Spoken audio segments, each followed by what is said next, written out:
Faktor edafik yang penting selanjutnya adalah suhu tanah. Faktor tersebut diukur menggunakan soil digital. Soil digital merupakan alat uji tanah multifungsi. Alat ini meliputi pH meter dan termometer. Hasil pengukuran ditampilkan pada layar digital sehingga pembacaan lebih akurat. Komponen penyusun soil digital terdiri dari light sensor, test probe, tombol on, tombol konversi satuan, dan layar. Cara menggunakan soil digital hampir sama dengan cara menggunakan soil tester. Nyalakan alat, kemudian atur satuan yang akan digunakan, tancapkan alat ke tanah dengan kemiringan tertentu untuk mempermudah proses penancapan. Selanjutnya, kita tunggu sebentar untuk memperoleh hasilnya di layar. Untuk mengetahui pH tanah, kita bersihkan test probe terlebih dahulu. Kemudian, ubah pengaturan dengan menggeser tombol pada bagian belakang soil digital, sehingga alat berubah fungsi menjadi pH meter. Tancapkan lagi ke tanah, tunggu sebentar, kemudian nilai pH tanah dapat dilihat di layar.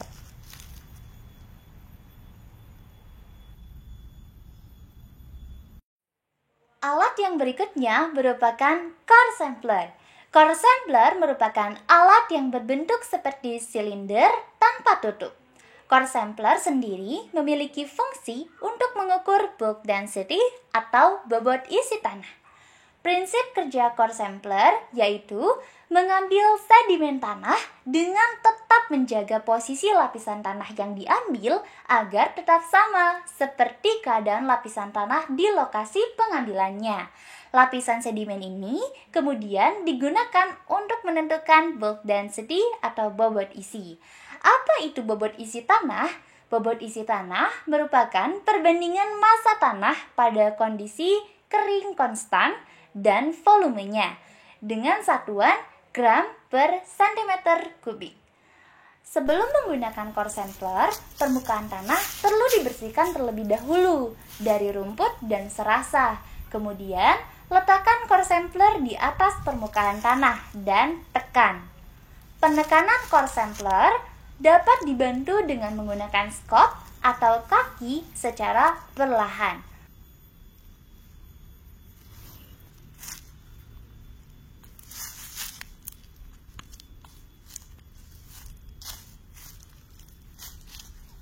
Untuk mengangkat core sampler, tanah di sekitar core sampler digali dan kemudian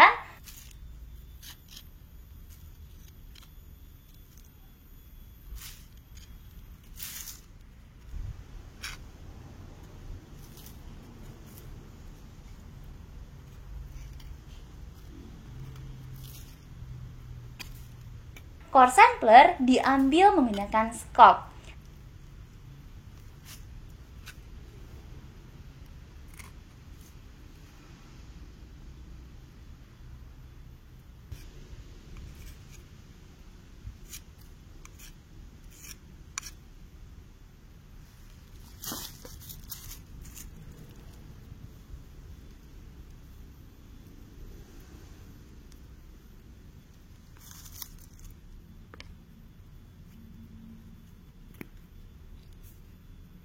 Berikutnya, kita akan mengenal cara menentukan tekstur tanah.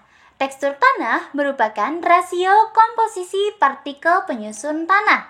Partikel utama pembentuk tanah yaitu pasir, debu, dan liat.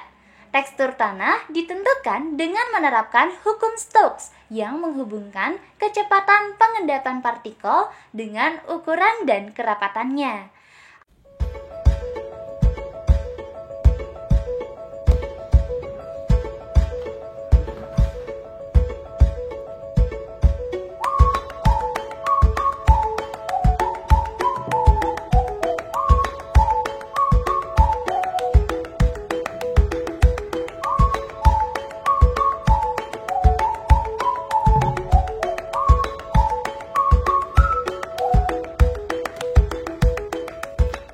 Tanah yang dibersihkan dari serasa dimasukkan ke dalam toples bening, kemudian ditambahkan air dan ditutup.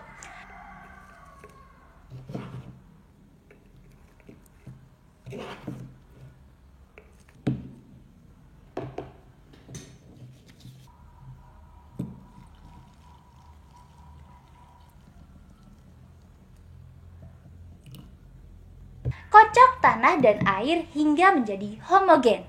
Diamkan toples selama 1 menit dan tandai endapan pasir dengan spidol. Diamkan selama 1 jam, kemudian tandai dengan endapan debu.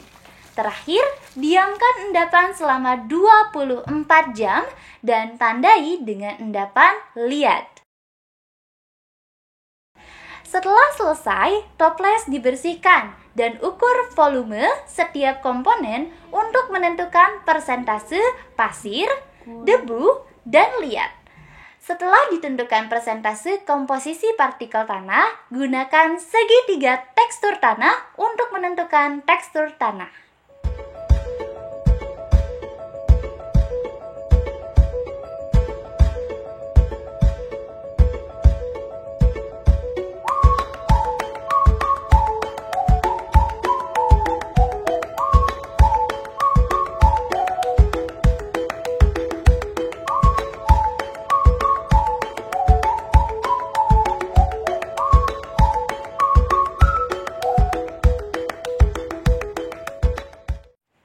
Berikutnya, kita akan mengenal data logger dan hoboware. Data logger merupakan instrumen elektronik yang dapat merekam pengukuran faktor lingkungan secara otomatis dengan interval dan periode waktu tertentu. Data logger memiliki sensor untuk beberapa parameter lingkungan seperti temperatur udara, kelembaban udara relatif, intensitas cahaya, temperatur air, kadar oksigen terlarut, curah hujan, kedalaman air, serta kecepatan dan arah angin. Software yang digunakan untuk menangani data yang dihasilkan data logger adalah hoboware. Untuk mengatur parameter data logger yang akan diukur, data logger dihubungkan dengan komputer dan kemudian atur parameter yang akan diukur. Dan setelahnya, klik launch. Pemilihan tempat penyimpanan data logger di lapangan harus mewakili kondisi yang diinginkan. Setelah pengukuran selesai, data logger dipasang kembali dengan USB dan hoboware dibuka dan klik readout. Kemudian akan muncul tampilan berupa grafik dan tabel data. Hasil dari data tersebut dapat diekspor ke dalam bentuk Excel.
Berikutnya, kita akan mengenal GPS.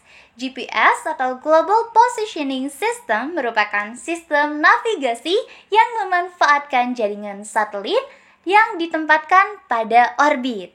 GPS yang akan dikenalkan adalah GPS Garmin. Bagian-bagian pada GPS Garmin yang pertama yaitu tombol power untuk menyalakan atau mematikan alat. Selain itu juga berfungsi untuk mengatur intensitas cahaya layar. Lalu ada tombol in atau out yang berfungsi untuk memperbesar atau memperkecil peta. Lalu ada tombol mob yang berfungsi untuk melihat menu seperti waypoint track. Lalu ada tombol mark yang berfungsi untuk memberi tanda pada suatu lokasi. Lalu ada quit yang berfungsi untuk meng-cancel data atau keluar dari halaman tertentu. Lalu ada tombol panah yang menggerakkan kursor sesuai kebutuhan. Lalu ada halaman untuk melihat halaman GPS di menu utama, lalu ada menu untuk melihat tampilan menu, dan enter untuk mengkonfirmasi pilihan tertentu. Penggunaan GPS Garmin dapat dilakukan untuk menyimpan titik koordinat dan mengaktifkan perekaman jejak atau tracking. Langkah yang dapat dilakukan dalam penggunaan GPS Garmin untuk menyimpan titik koordinat diantaranya: yang pertama, tekan tombol on untuk menyalakan GPS. Tunggu sampai sinyal satelit tertangkap. Setelah sinyal tertangkap, kita bisa menggunakan GPS. Setelah kita berada pada posisi yang diinginkan, kita dapat menandainya dengan menekan tombol mark. Setelah ditekan, maka akan muncul titik lokasi yang direkam. Dalam menu, terdapat informasi pengambilan data berupa tanggal, waktu, dan jam, serta titik koordinat dari titik tersebut.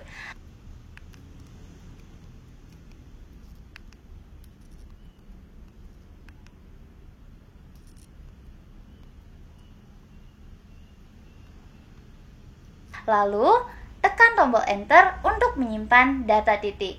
Untuk melihat hasil penyimpanan data titik koordinat, tekan tombol file dan pilih waypoint. Data waypoint atau titik koordinat yang disimpan dan hasil perekaman jejak bisa kita transfer ke PC dengan cara siapkan kabel data dan PC laptop yang telah terinstall MapSearch dari Garmin. Nah, GPS dalam kondisi mati, hubungkan dengan kabel dan PC.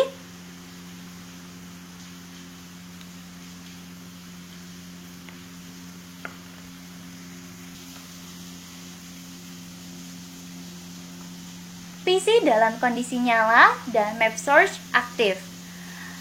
Transfer data dengan program pada aplikasi MapSearch. Nah, sekian untuk penggunaan GPS Garmin.